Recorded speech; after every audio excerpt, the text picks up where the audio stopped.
Yeah, so it's an important model, this, and it's a good way of sort of maybe just a quick introduction. So where do I live? Near here, so I can pretty well walk here. It's a little bit of a walk. What do I do? Well, I'm a teacher, a writer, and also a sort of, I'd say, semi-retired investor. Sounds slightly pompous, but there we are, that's what I am in terms of what I do. Capability, how do I do that? Well, I mean, I suppose most of these things I've now got pretty good at, and getting back to that question we had earlier about modeling, you know, I've been doing it for many years, but the capability thing also is something around beliefs and values. Why do I do all these different things? Is that I suppose I would, as an identity, I suppose I perceive myself as an entrepreneur. Now, entrepreneur sounds, certainly in England, a bit slightly, I don't know, ostentatious term of people who are sort of pitching on TV or something. But it basically meant I was unemployed and I didn't have a job and I couldn't find one. So I started trying to sell something and I made money to eat. And then one thing led to another and I became an entrepreneur. But the entrepreneurial ethic, if you like, or belief is it's worth doing anything badly to start with. So I, was quite happy. Somebody said to me once in this room, how did you become an NLP trainer? And I said, well, I booked a room, and then I tried to find some students.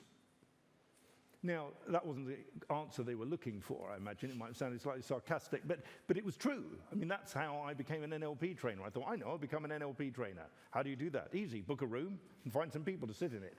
So, I mean, although it's slightly more complicated than that, and I did do it a bit badly in the beginning, looking back, but it was over, 22 years ago, my first thing like this. So hopefully I've got better at it. But that's also a belief about how you gain capabilities. So that's sort of something about me, that I obviously kind of value doing things.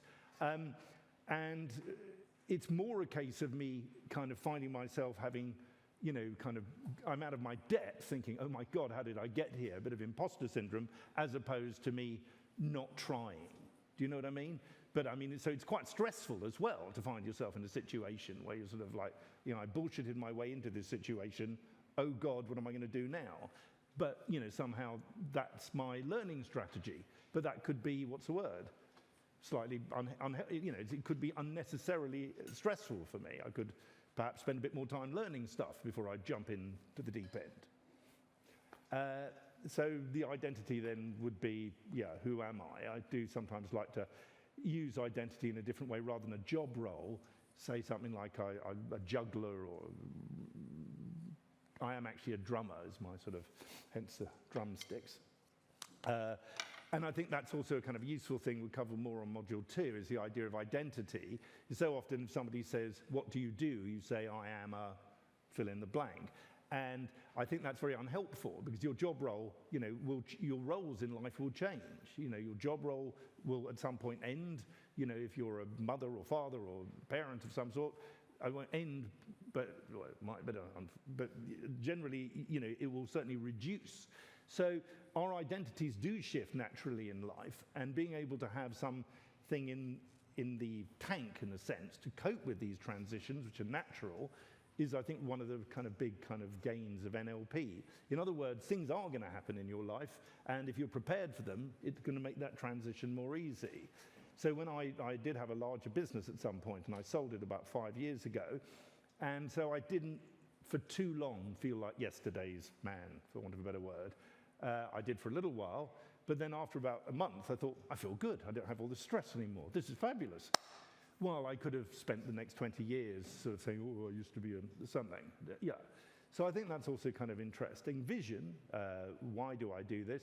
Well, I mean, a bit like you heard from the people on the resource team. I did this, a bit longer ago, the NLP practitioner, and it changed my life. And I think so often, again, a bit of getting back to that approach of, just try it and see what happens, is generally speaking, what you get out of this is hopefully what you don't predict. Yeah, because if you already knew what you were going to get, then it's sort of a bit simplistic. Sometimes it's something you didn't expect that makes a difference. And then you just open yourself up with curiosity. I know when I do courses, I tend to be a bit cynical, but it's still worth, even if you're cynical, to just say, well, I'll at least give it a go and see if I get something out of it. So that's my little spiel on that.